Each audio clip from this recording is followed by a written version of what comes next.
Good morning. Shri Dakshinamurthy high school English medium की YouTube channel पर आपका स्वागत है। Standard 5th subject Hindi.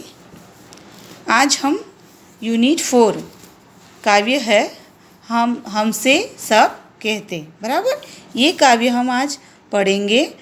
इस काव्य के उद्देश्य है मानव एवं प्रकृति का स्वभाव, मनोभाव समझना और तर्क करना, बराबर। हम एक दूसरे से तर्क कैसे कर सकते हैं, यह इस काव्य में बताया गया है। चलिए तो अब हम पाठ की शुरुआत करेंगे। तो देखिए, पाठ की यहाँ काव्य की शुरुआत में, नहीं सूर्य से कहता कोई, धूप यहाँ पर मत फैलाओ, कोई नहीं चांद से कहता, उठा चांदनी को ले जाओ, कोई नहीं हवा से कहता, खबरदार जो अंदर आई, बादल से कहता कब कोई, क्यों जलधारा यहाँ बरसाई। फिर क्यों हमसे भैया कहते, यहाँ न आओ आओ भाग जाओ, अम्मा कहती है घर भर में, खेल खिलौने मत फैलाओ,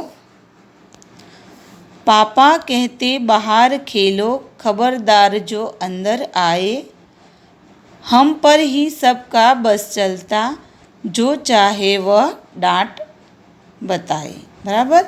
इस काव्य के कवि है निरंकार देव सेवक, बराबर। यह नाम आपको याद रखना है। कवि का नाम जो है वो आपको याद रखना है, क्योंकि एग्ज़ाम में यह आ सकता है। ओके, तो आपको काव्य के कवि का नाम है निरंकार देव सेवक, ये आपको याद रखना है। चलो तो अब हम काव्य की समझ लेंगे। यहाँ कहते हैं कि नहीं सूर्य से कहता कोई, धूप यहाँ मत फैलाओ, बराबर ना। सूर्य से कोई नहीं कहता कि यहाँ पे धूप मत फैलाओ, फिर भी वह धूप फैलाता है, बराबर ना। कोई नहीं चांद से कहता, उठा चांदनी को ले जाओ। कोई चांद को कहने जाता है कि आपकी चांदनी यहाँ से उठा लो, हमें नहीं चाहिए, बराबर। सूर्य से कहता है चलो गर्मी बहुत है, आपकी गर्मी हमें बहुत लगती है, तो आप यहाँ से अपनी धूप मत फैलाओ, यहाँ पे मेरे घर पे मत लाओ, बराबर। ऐसा कोई कहता है? चांद को भी नहीं कहता कि अपनी चांदनी ले जाओ। कोई नहीं हवा से कहता, खबरदार जो अंदर आई, बराबर ना। हवा, पवन, समीर, ये उसके समानार्थी है। इसे कोई कहता है कि यहाँ मत आओ, अंदर मत आना, बराबर। अभी तो गर्मी के दिन है, अगर हवा नहीं चलती है ना तो इतनी गर्मी लगती है, बराबर ना। हम भगवान से प्रार्थना करें थोड़ी सी हवा चला दो, बराबर। तो कोई हवा को नहीं कहता कि खबरदार जो अंदर आई, तो बराबर ना। बादल से कहता कब कोई, क्यों जलधारा यहाँ बरसाई। बादल को हम कहने जाते हैं, अभी बारिश हुई थी, बराबर। गुजरात में कई ज़िलों में इतनी बारिश हुई कि वहाँ पे पूर भी आ गया, बराबर ना। कितना नुकसान हुआ है पानी की वजह से, सारी खेती बर्बाद हो गई, बराबर ना। फल सब्जियाँ कितनी महंगी हो गई अभी, वो बारिश की वजह से। लेकिन हम उसे कह पाते हैं कि यहाँ मत बरसना, कह पाते हैं? नहीं कह पाते, बराबर ना। तो यहाँ पे प्रकृति की बात हुई है कि हम प्रकृति में कोई भी दखल नहीं कर सकते, बराबर ना। सूर्य, चंद्र, हवा, पानी, किसी में भी हमारी दखल अंदाजी नहीं होती।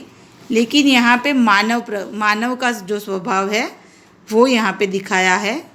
इन बाकी की लाइन में देखिए अब, फिर क्यों हमसे भैया कहते, बराबर ना। बच्चों, छोटे छोटे बच्चे होते हैं ना, उनकी बात है। यहाँ ना आओ भाग जाओ, बराबर ना। बड़े भैया होगे तो वो लिखाई पढ़ाई कुछ भी कर रहे होगे, छोटे बच्चे उसके छोटे भाई बहन हैं तो वो खेलते हैं, चिल्लाते हैं, तो वहाँ से वो क्या कहेंगे, यहाँ मत आओ, चलो जाओ भागो यहाँ से, बाहर जाओ, बराबर ना। ऐसा कहते हैं ना। अम्मा कहती है घर भर में, खेल खिलौने मत फैलाओ, बराबर।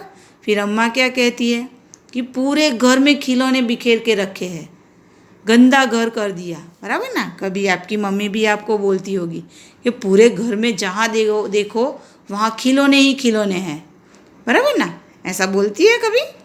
हाँ, तो अम्मा भी कहती है कि खेल खिलौने पूरे घर में मत फैलाओ। फिर आई पापा की बारी, बराबर। पापा कहते हैं बाहर खेलो, खबरदार जो अंदर आए, बराबर ना। पापा काम करते हैं, उनके ऑफिस का कोई भी काम करते हैं तो डिस्टर्ब हो गए तो वो क्या कहते हैं बच्चों को, चलो बाहर जाओ, बाहर खेलो, खबरदार जो घर के अंदर आए तो, बराबर ना। तो ऐसा है, हम पर ही सबका बस चलता, बराबर ना। बड़े बड़े बड़े जो हो हमारे घर में वो सब हमें डांटेंगे, तो जो चाहे वह डांट बताए, बराबर ना। जो भी आए, बड़े भाई बड़ी बहन, दादा दादी, मम्मी पापा, कोई भी हो, हमें ही डांटता है, बराबर ना। तो यहाँ पे प्रकृति और मानव स्वभाव, प्रकृति को कोई ना नहीं कह सकता, लेकिन बच्चों को, बराबर ना, इसमें बच्चों की बात की है, बच्चों को सब मना करते हैं, बराबर। वो सब अपने मन से काम करते हैं, प्रकृति के जो तत्व है सभी अपने मन से काम करते हैं, फिर भी उन्हें कोई कुछ क्यों नहीं कह पाता। आखिर ऐसा क्यों होता है कि बच्चों को ही डांट मिलती है, बराबर ना। उनकी शरारतों की वजह से सिर्फ बच्चों को ही डांट मिलती है। अब हम इसके नए शब्द देखेंगे।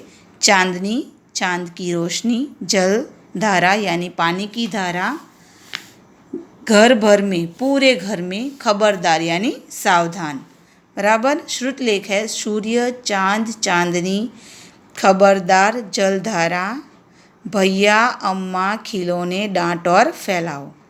चलिए अब हम इसके प्रश्नों के उत्तर देखेंगे। मौखिक प्रश्न, सूर्य क्या देता है? तो सूर्य हमें धूप देता है। सेकंड क्वेश्चन,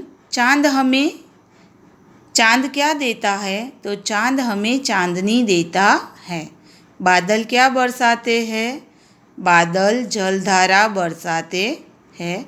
और ये जो फोर्थ क्वेश्चन है, कविता याद कीजिए और गाइए। तो आपको ये कविता याद करनी है, बराबर ना।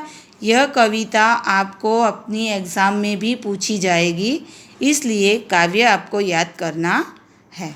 अब लिखित क्वेश्चन, अम्मा क्या कहती है? तो अम्मा कहती है कि सारे घर में खिलौने मत फैलाओ, बराबर।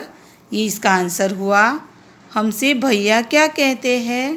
तो इसका आंसर है भैया कहते हैं कि यहाँ मत आओ, भाग जाओ। पापा कहाँ खेलने के लिए मना करते हैं? तो आंसर है पापा घर के अंदर खेलने के लिए मना करते हैं। चौथा, इस कविता के कवि कौन हैं? तो मैंने आपको बताया था ना कि कवि का नाम आपको याद रखना है, निरंकार देव सेवक, बराबर। आपको ये सेकंड एक्सरसाइज अपने आप करनी है। दी गई पंक्ति की अगली पंक्ति लिखनी है। कोई नहीं चांद से कहता, इसकी बाद की जो पंक्ति है वो आपको लिखनी है। भाषा की बात, समान तुक वाले शब्द लिखिए। धूप तो सूप, ऐसे ही घर तो पर, अंदर तो बंदर, बस, रस, कब, अब, मत और लत, बराबर। फिर पढ़िए, समझिए और लिखिए। चांदनी, तो ये जो पूरा शब्द है वो अलग अलग वर्ण में लिखना है। बीच में आपको प्लस की निशानी डालनी है। चा वत्ता द वत्ता नी, बराबर। ऐसे ही जलधारा, बादल, खिलौने, खबरदार और सबका, बराबर। ऐसे आपको जो प्लस की निशानी है वो डालकर आपको शब्द ये बनाने हैं। तीसरी एक्सरसाइज है, पहला वर्ण बदलकर शब्द बनाइए। तो पहला वर्ण है अंदर, पहला वर्ण कौन सा होगा? ये, बराबर। दोनों दूसरे दो शब्द वही रहेंगे, पहला वर्ण है वो बदलेगा। बराबर। पहले अंदर है तो उस प्रकार बंदर। भर, दूसरा वर्ण वही रहेगा पहला घर। फिर भैया तो उसके आगे मैया, बराबर। खेल तो यहाँ पे बदलेगा शब्द मेल, यहाँ वहाँ और पर तो मर, बराबर। ऐसे ये शब्द आपको बदलने हैं। फिर सही शब्द पर निशान लगाना है हमें। तो पहला चांदनी, फिर दूसरे में पहला है खिलौने, फिर अंदर और भैया, ये सही शब्द है। बाकी की ये जोड़नी जो है वो गलत है, बराबर। तो हमें सही शब्द पर निशान लगाना है। ओके, तो ये आपको अपनी नोटबुक में काव्य लिखना है पहले, बराबर। ये काव्य पूरा लिख के नए शब्द, श्रुतलेख, मौखिक शब्द, मौखिक प्रश्न, लिखित प्रश्न और ये आपको मैंने अपने आप करने के लिए दिया है। तो ये सेकंड एक्सरसाइज और भाषा की बात जो ग्रामर है वो आपको पूरा पेज नंबर आपको 30 से 33 तक, बराबर, आपको पूरा कंप्लीट करना है अपनी नोटबुक में, बराबर ना। तो आप ये कर लेना। Okay, thank you.